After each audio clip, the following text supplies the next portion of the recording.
Welcome to 1000 Days Sober. My name is Lee Davey. I'm not an alcoholic. I refuse to be anonymous. I am someone that doesn't drink alcohol. And I spend every waking moment of my life helping other people do the same. Like right now, just move my enormous smoothie out the way. So I want to talk about the Strive method for addictions. It's our signature product, if you will like. It is a game changer. It's used to be called the life-changing experience. And the reason it was called the life-changing experience is when we had the testimonials of people who went through it, they would say it was life-changing. So we just called it a life-changing experience. We've since changed the name. It's now called the Strive method for addictions. And what this little presentation is about is to give you more of a deeper understanding about what it is that we do, what it entails, and hopefully will get you excited enough to want to have a go. Okay. So a bit of an overview over the Strive method for addictions. It is split into these kind of areas, if you like. One, it is an incredible educational platform. All right. We have over 120 coaching videos alone in the Strive method for addictions. And that is just the homework assignment stuff. There's a lot more education that you receive through workshops, through our support system, through one-to-one coaching, if that's what you choose to do. But the education aspect of learning to be a conscious human being more than you're not, which is what our goal is. Because if you are more conscious, you're less likely to drink alcohol, right? The education is a big aspect of that. Continually evolving ourselves, our mind, body, and soul through education until the day that we stop breathing. Okay. There is also a philosophical aspect to this. We're going to be focusing on changing your belief systems around alcohol and alcoholism. Okay. So there is a philosophy that is really at the heart of the Strive method for addictions, which will help you to become someone who doesn't drink alcohol. And for those of you that are listening to this who want to stop, who have addictions outside of alcohol, the same philosophy that we're going to be concentrating on alcohol through this presentation, but the same philosophy works with other addictions as well. And finally, the support system here, we call it Strive. We call ourselves Strivers. A support system, when you are trying to become someone who doesn't drink alcohol, is incredibly important. Okay, so there's your trifecta: education, philosophy, and support. There's a second trifecta that's really important, and that's truth, awareness, freedom. We're going to show you the truth about alcohol. We're going to raise that awareness within your neurological connections, which currently believe a different truth. And that will give you, yes, ladies and gentlemen, the thing that we're all pining for: freedom. So truth, awareness, freedom. And then our final trifecta is pre-recovery, recovery, and post-recovery. Three vital elements of the journey. I'll give you an example why these are so vital. I stopped drinking alcohol by reading Alan Carr's Easy Way to Control Alcohol. There was no pre-recovery in that book, and there was nothing to do post-recovery. After I'd stopped, that was it. There was no more Alan Carr, right?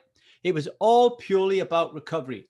And it worked. It allowed me to be someone who doesn't drink alcohol. But it didn't help me to become the man that I needed to be in order to communicate with my wife more effectively. It didn't help me kill my boy energy, step into my masculine energy so I can receive love from my children. It didn't help me to find meaning and purpose. It didn't help me to create a business whereby I feel incredibly grateful and honored to wake up every morning and do it rather than dragging my ass into the office, right? So pre-recovery, recovery, and post-recovery, really important aspects of the Strive method for addiction.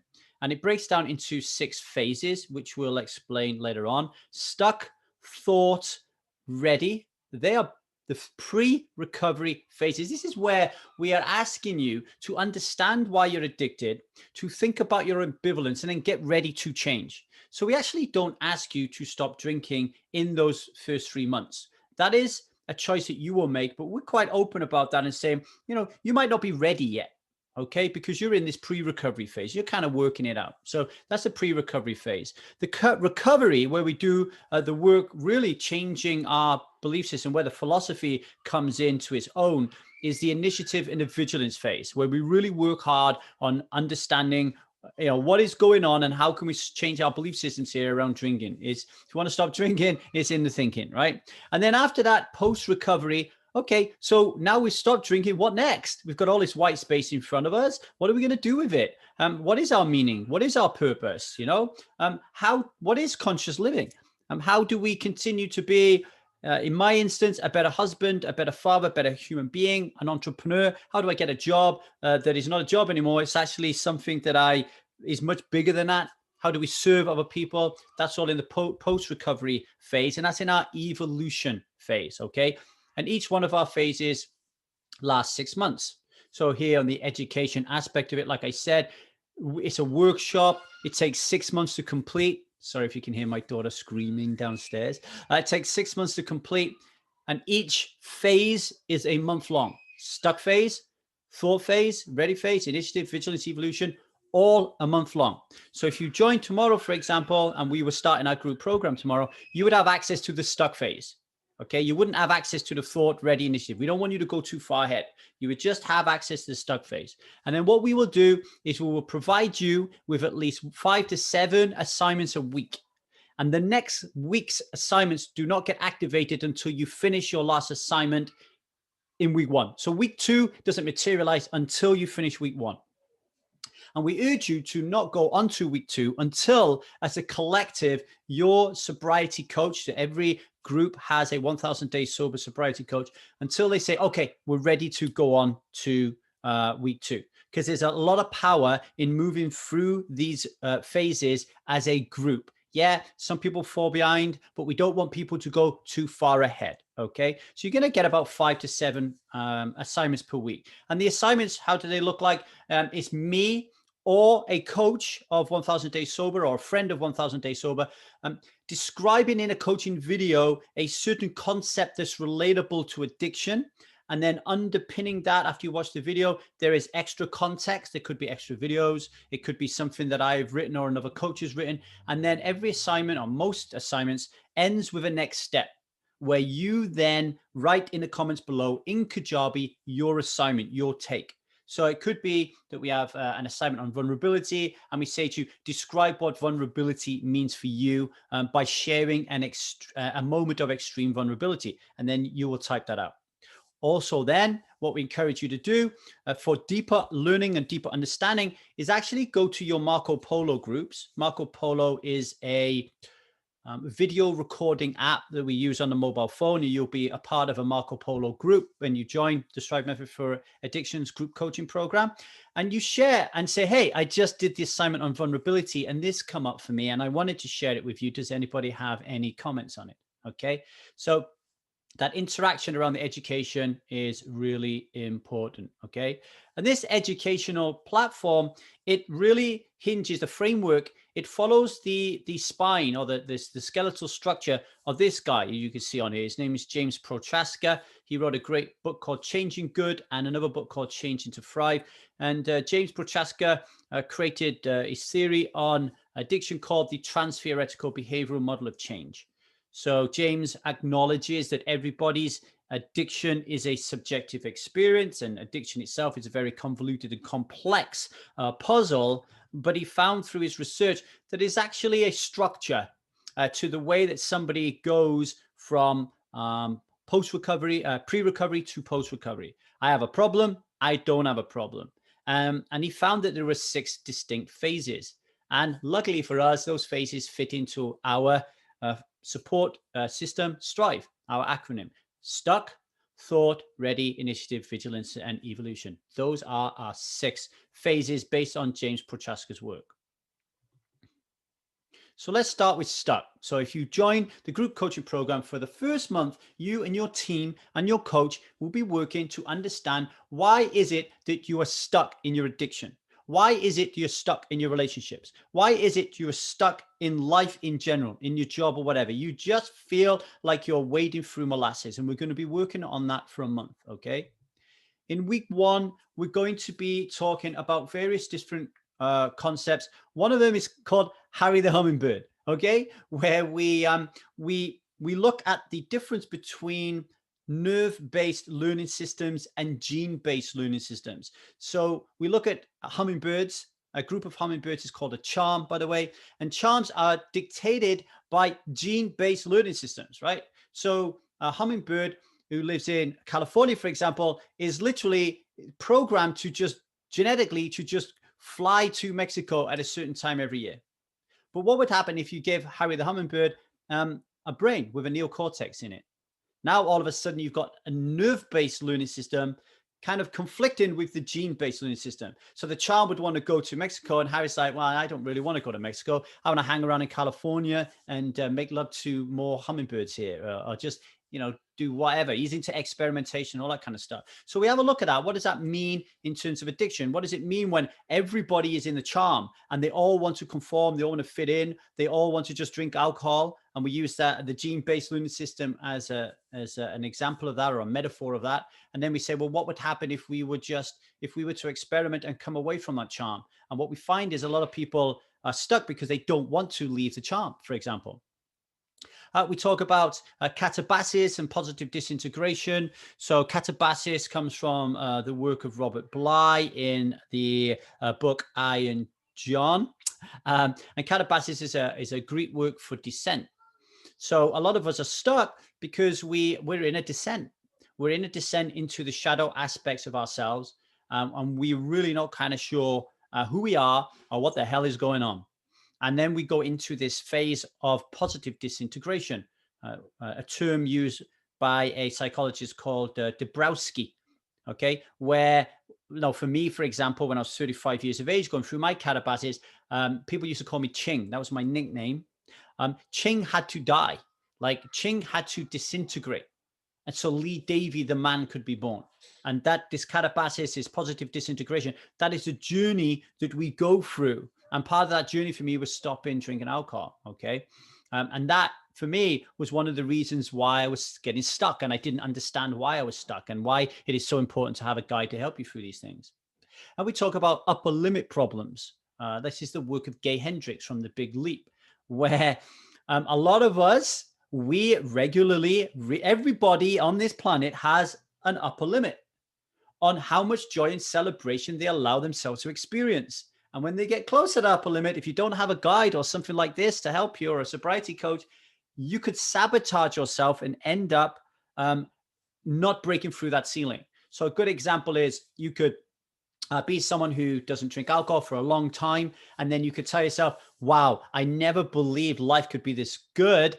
I don't deserve life to be this good. And then you drink, you sabotage it, and you have no idea why. It's because you've hit your upper limit and you cannot experience any more joy or celebration because there's things stopping you from doing that. It could be, I feel uncomfortable in my house, just not drinking and just flying and having all this joy and celebration and love and this conscious living because my husband is just deep stuck in a sleepwalking state.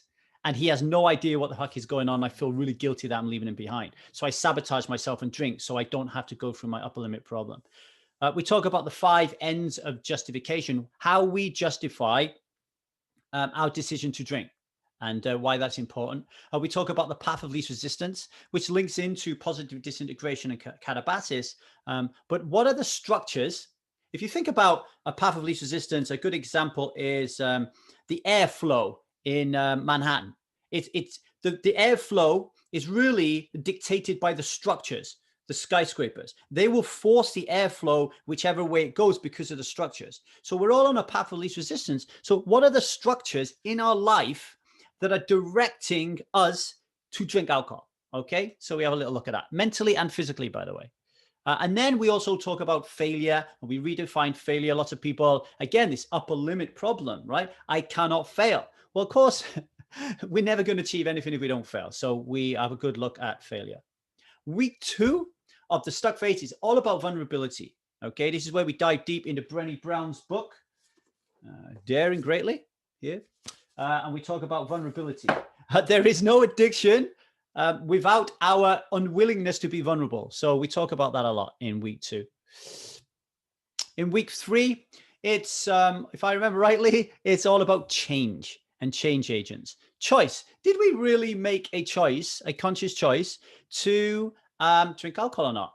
Or was we always going to drink alcohol, right? Interesting question. understanding that everything that we do, every action that we take is designed to increase our status, to maintain a status quo, or to, in some instances, lower our status. Think of the person who gets a lot of attention through their addiction, who suddenly gets no attention because they don't have an addiction anymore. It might make sense for them to get back into their addictive state, because then by lowering their status, they're going to get more people notice them, right? But mainly what we find with alcohol is people don't want to stop because they think their status will lower. So they want to maintain their status, right? We talk a little bit about self-determination theory and how that affects change. We talk about judgmentalism, how judging other people is often a mirror as to where we're not showing up in our integrity in our life. Week 4 is all about, we talk about the death effect. We talk about demoralization and denial, the 3 Ds of stuckness. So week 4 is all about liberation, getting more into how do we become unstuck.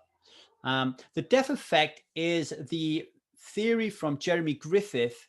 He's an Australian evolutionary biologist, and he talks about the death effect when it comes to the human condition, like the truth that human beings can be Hitler and human beings could be Mahatma Gandhi, right? And we don't like to talk about that or get into that too much. And when somebody talks to you about some kind of truth, there's a death effect. You just can't really hear it. So when you're talking to someone about alcohol and alcohol problems and the fact that alcohol kills 3.3 million people a year, your audience might be nodding. And if you're in the bar, they'll then go and have a drink, right? That's how insane it is.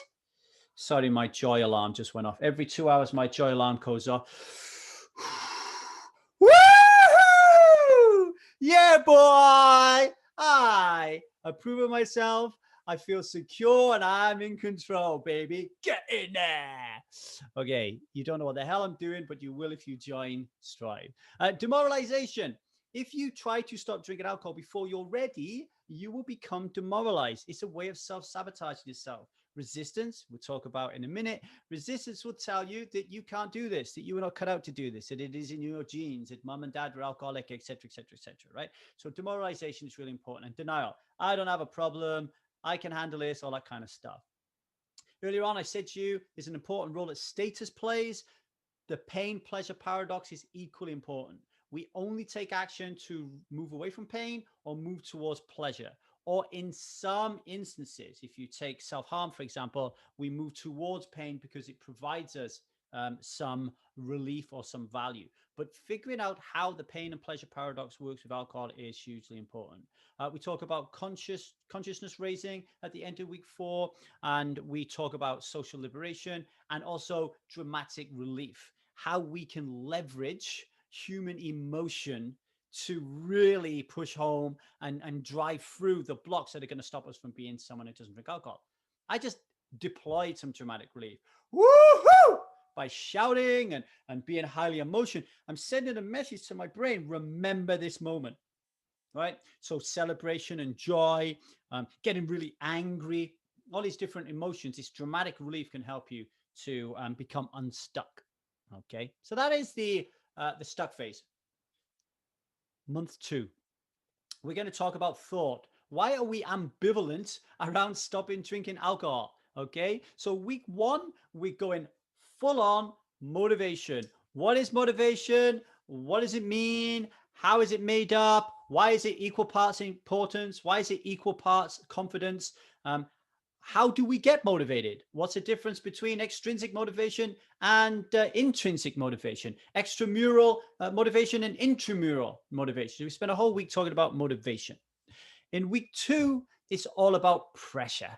Who is pressuring us, and how are we pressuring ourselves, and how is that linked in to our ambivalence around stopping drinking? Okay. Week 3, the language of change. How are we talking about our change? Internally, externally. How are we writing about it? How are we singing about it? How are we shouting about it? How is our body language around the language of change? Do we carry ourselves with pride? I am so proud that I'm making this decision to be 1000 days sober. I'm so proud that I invested in myself in the Stride method for addictions. Let me introduce you to these wonderful people.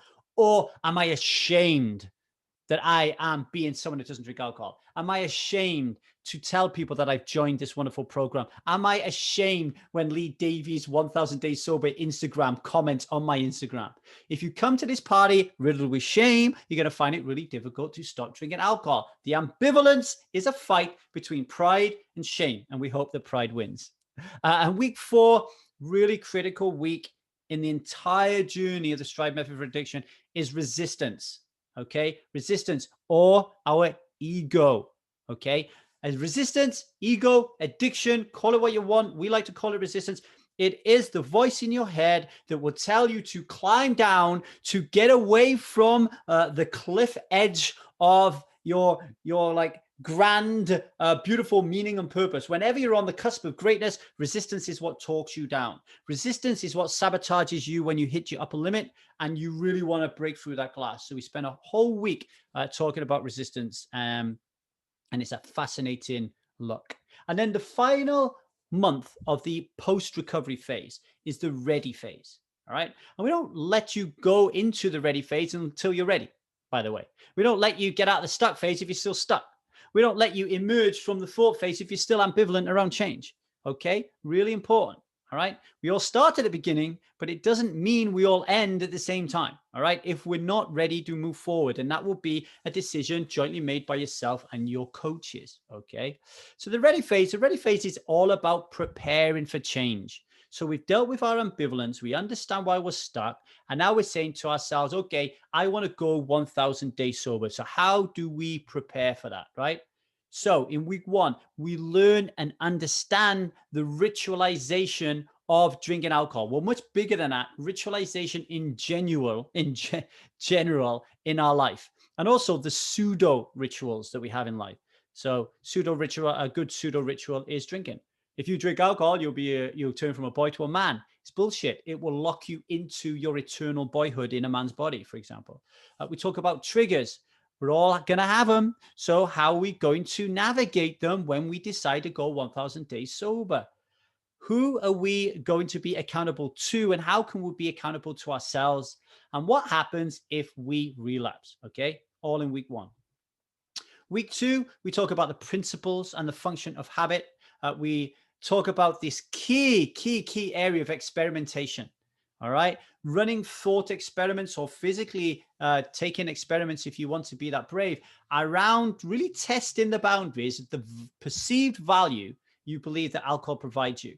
We ask you to be deeply introspective, to allow your coaches and myself to really challenge you, to allow your peer group to challenge you, to point out your blind spots from a place of loving kindness, and to really encourage you at all aspects to really go deep and say, what is going on here right now?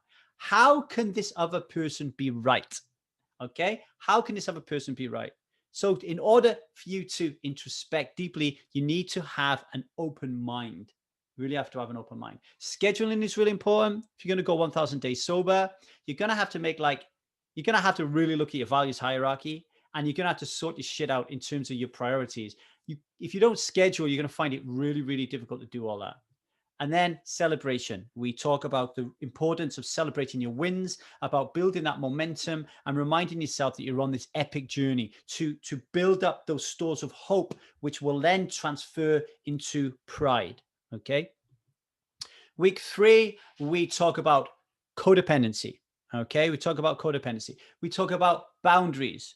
We talk about the important phenomenon of rupture and repair in our relationships. We're always going to have ruptures in relationships with ourselves and other people. How quickly can we repair them? What does that mean to addiction? And then we talk about coming out. We're going to have to tell people that we're going to go 1000 days sober because we want to do it from a place of pride. How do we organize those conversations? All right. And then in week 4, the most incredible week of them all for me, we talk about something called the cup and giving from the overflow and not giving from an empty cup. We do mirror work. where we're standing in front of the mirror, staring at ourselves, likely for the first time, to really see who we are, okay? We are developing mantras and talking about the importance of mantras.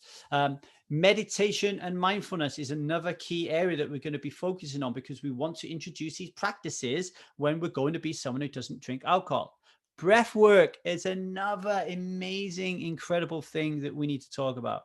And then we're going to go through two really important processes. One is called a burial, where we are literally burying our old cells, our small cells, our ego cells, our wounded cells, our resistance, and then emerging as this powerful woman or this powerful man.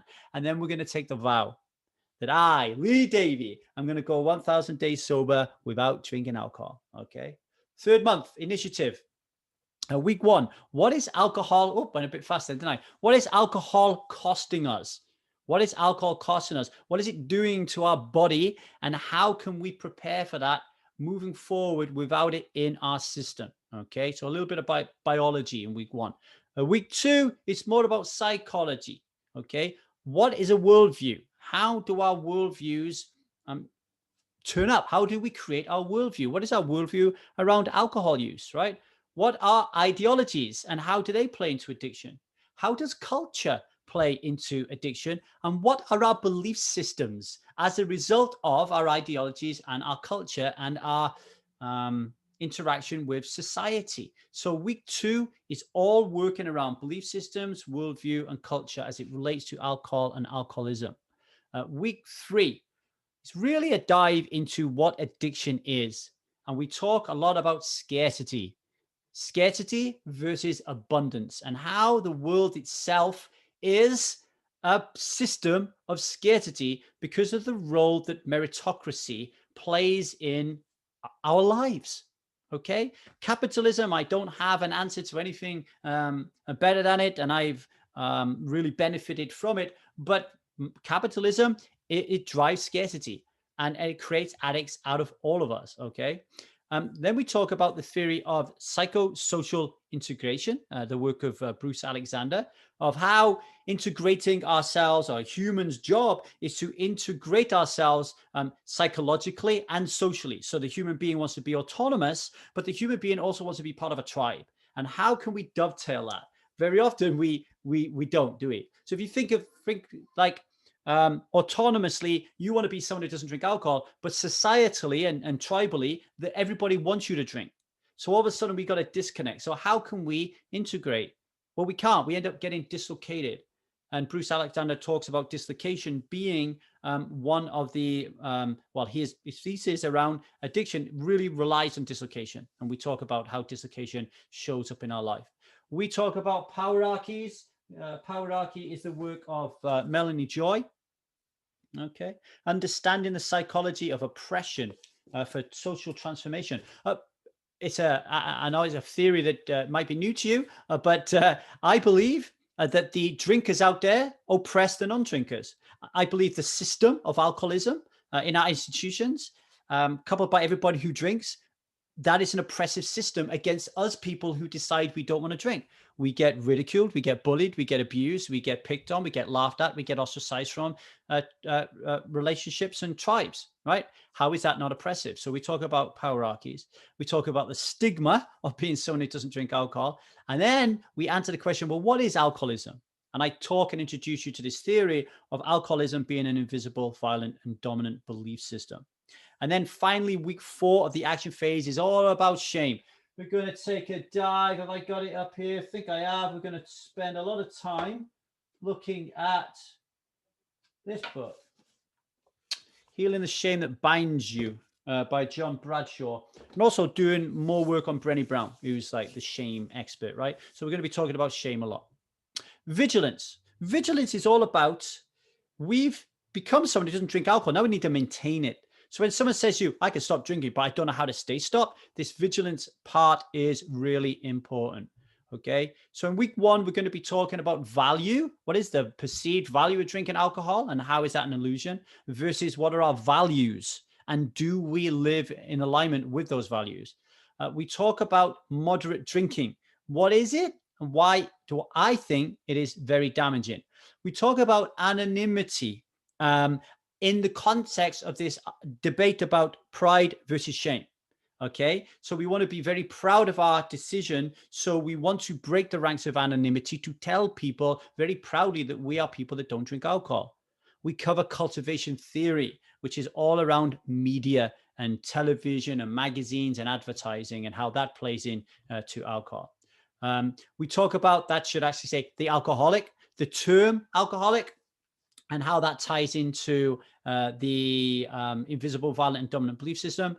We talk about the alcohol spectrum, which is a way that I like to look at what's going on, that everybody in the world is on the alcohol spectrum. You know, we either, other than if you drink alcohol. So from somebody who drinks it once a year to somebody who's, you know, I don't know, really struggling and needs to go into rehab, right at the other end is this spectrum of people who are all drinking alcohol. And I prefer that than this guy is or this woman is an alcoholic.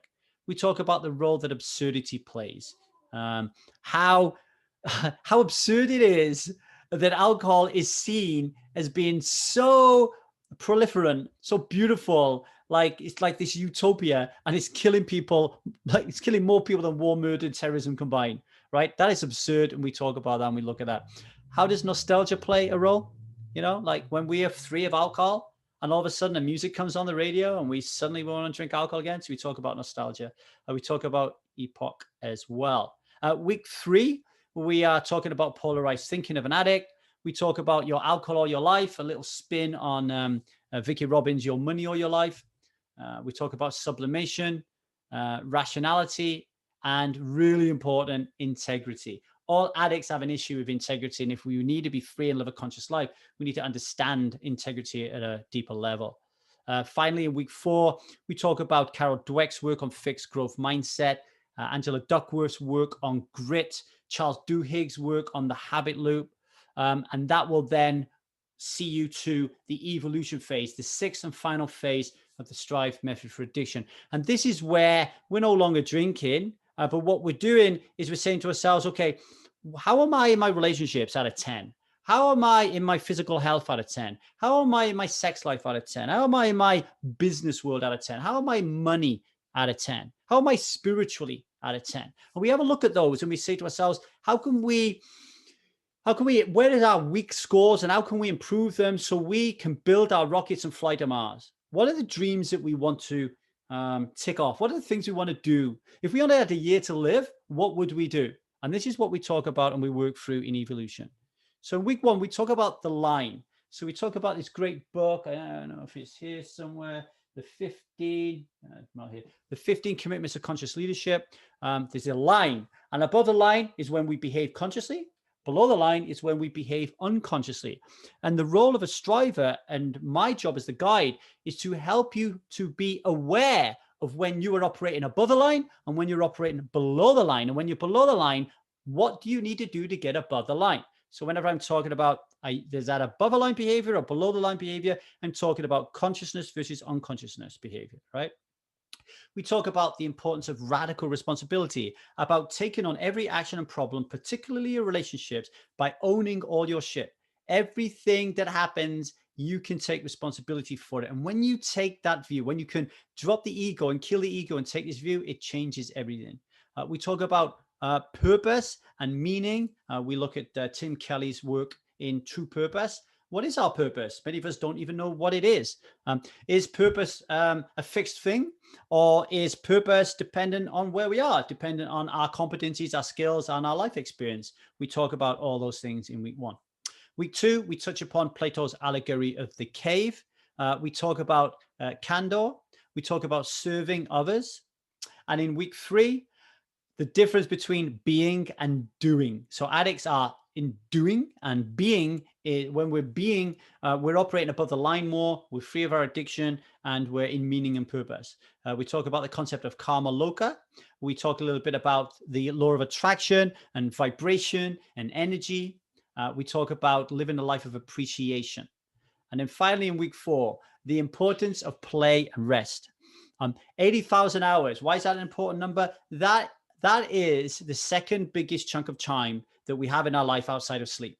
And it is what we choose to do for our work. Okay. or our vocation if you get lucky. Like, this isn't work for me, right? Like, this is my vocation. So what are you currently doing that you're going to be doing 80,000 hours on? And is that what you're suited to do? What is your kind of zone of genius? Muda is a Japanese word for waste. Where do we have waste in our life where we keep dipping below the line? What is the theme of our life? What is our meaning and purpose in our life? Every movie has a theme. What is the movie of our life and the theme? And what is the cast? Who are the people who are operating in this movie of ours? Who is toxic? And we need to get them out of the way. And who is non-toxic and we want to bring more of them in? And this ties into the, the law of attraction and energy and vibration. How do we want to emit? And going back to the thought phase and our body language, how do we want to be seen? What energy do we want to put off? Because we're going to attract people with that same kind of energy. Finally, zone of genius. What is it that I like doing? And what am I good at doing? What are those things? How can I fill my schedule up with all those things? And everything else, how can I get rid of it or mitigate it or delegate it to somebody else? So we're building an understanding of what you're on this earth to do. Okay. And so that will be like your Mars. And then we're going to build a rocket, the skills and the competencies and the knowledge and the courage and the bravery to fly there. And it won't be a solo mission. We'll be there with you. Okay. So that is the education. Okay. The philosophy, you picked it up in there, is that we are all addicts. We're all addicted to something because we exist in a system called life, which is an addictive system. Okay. Capitalism, the meritocracy, it is an addictive system. And that drives the behavior of I'm not good enough. I don't fit in. I'm not as good as that person. My house isn't as nice as that person's on Facebook. My lipstick isn't as good as that woman's. My bikini body is not the same. We are constantly bombarded with like something like 5,000 images of a day about how we are not good enough. Okay. And our inability to be vulnerable enough to talk about this stuff and to be open and to express how we feel means that we are always going to be feeling shame.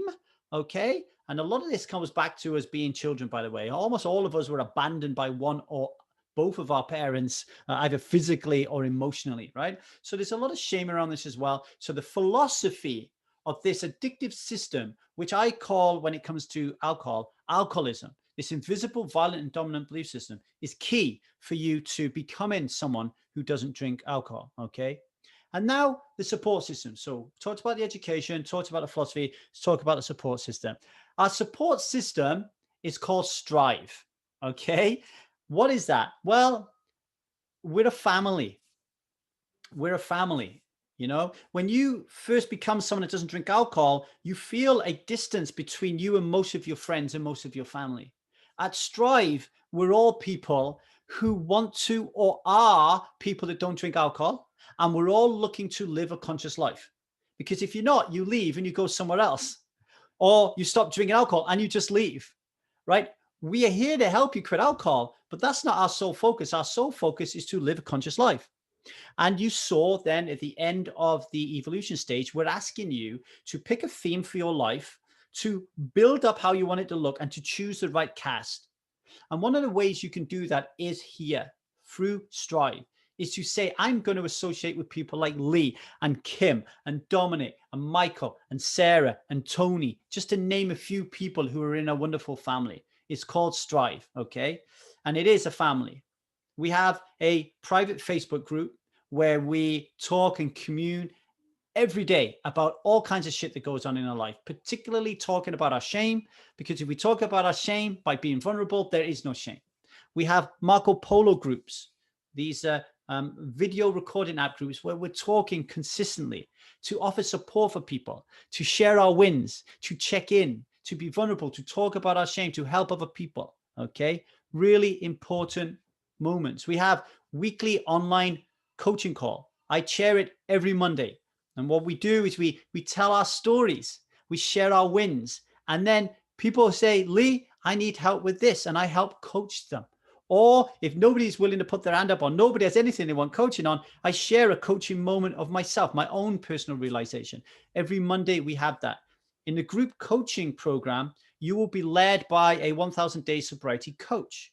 These coaches have gone through this program. They arrived here, someone that doesn't drink alcohol, and they came out the other end having gone through this program, right? They will be your guide. They will set up a weekly meet. You will choose a name for your group.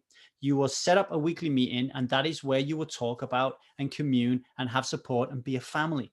Okay. You will also have an accountability buddy. Each of you will be paired off with another person from somewhere else in the world, and you will be each other's accountability buddy.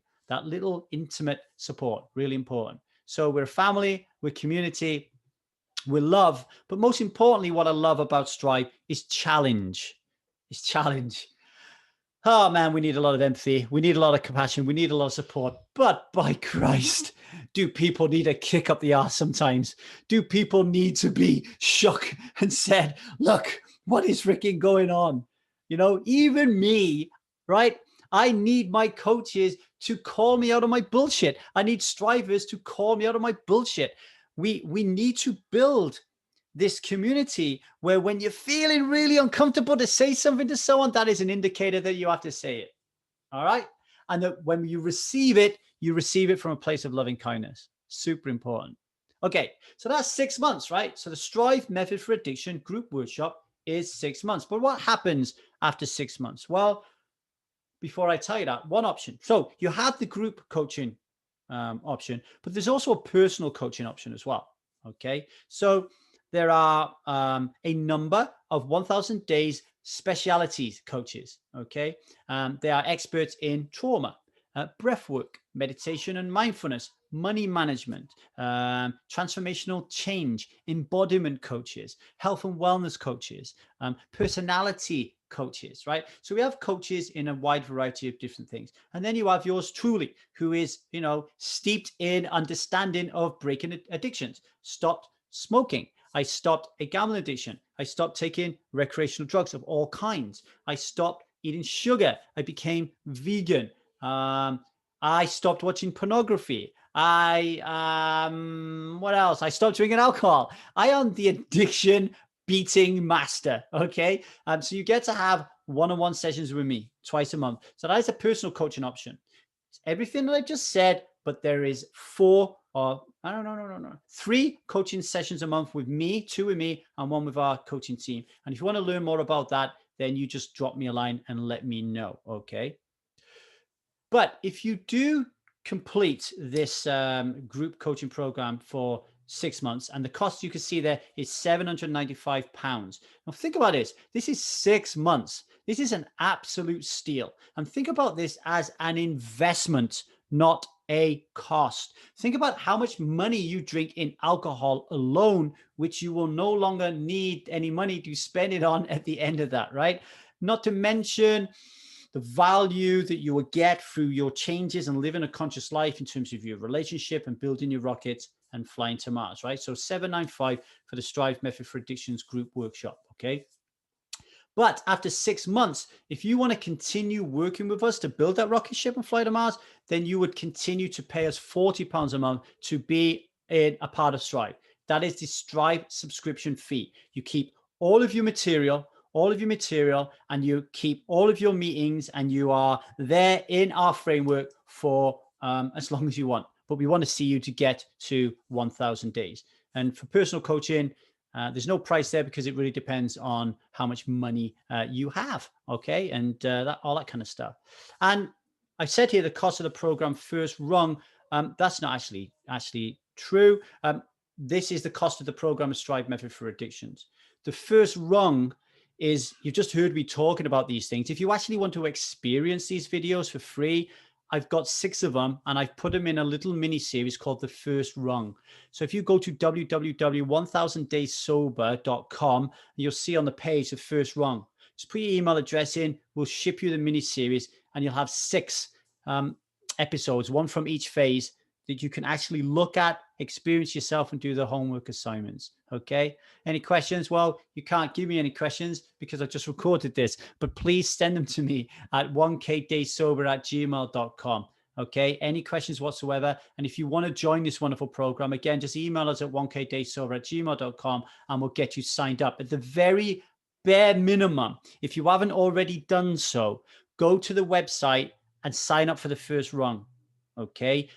Join our 1000 Days Sober private Facebook group. It's different to our Strive Facebook group, which is paid. The 1000 Days Sober is free. Email us at 1kdaysober@gmail.com. We'll get you access to that. And check us out on YouTube and check us out on Instagram. 1000 Days Sober is the handle in YouTube and Instagram. Lots of really good content for you there. We also send out a lot of blogs and that kind of stuff as well. If you sign up for the first rung, you will then get on our subscription list and we'll be able to send those to you as well. And last but not least, the podcast, 1000 Days Sober Podcast. You'll find that across all different platforms. And all that is left to say is thank you. We'll hope to see you in either our group coaching or personal coaching packages very soon. And then you can join us in becoming someone that doesn't drink alcohol and so much more. So thank you very much for listening.